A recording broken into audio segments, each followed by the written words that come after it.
Nagbilin po si Gian Mark og message sa atong Facebook page busa ato dayon siyang gitabangan aron masugdan ang iyang pagpatambal og operasyon.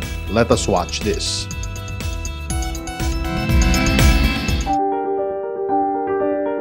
Adunay cancer sa iyang right pelvic region, dala sa dako nga tumor sa wala niya na paa nga hinungdan sa iyang sakit sa komplikasyon sa kidneys. Si Gian Mark Sara, 28 anyos, mihangyo na matabangan sa iyang pagpatambal. Tungod ani, ato dayong giduol ang iyang kondisyon sa dawatan ni Iligan City Representative Congressman Frederick Siao.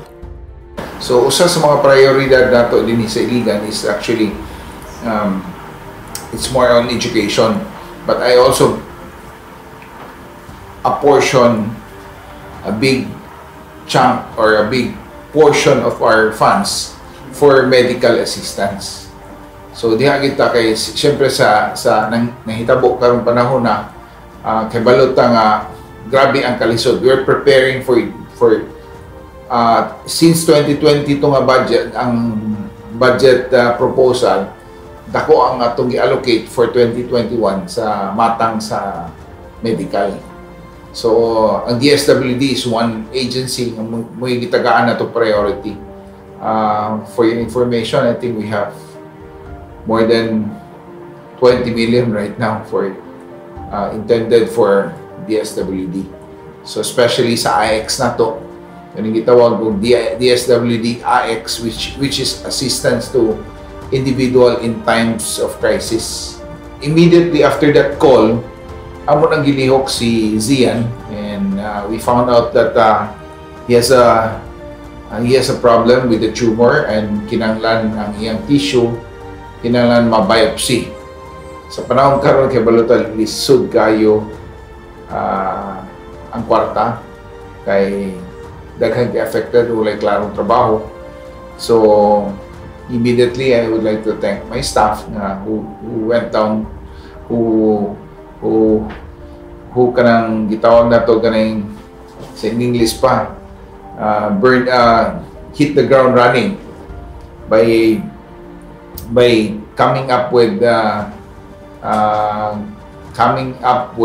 plans on how we can help Mark, Zian Mark.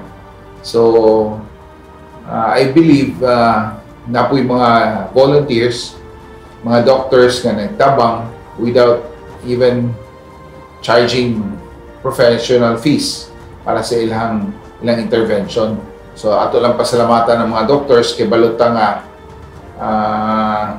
dili sila gusto magpaila, but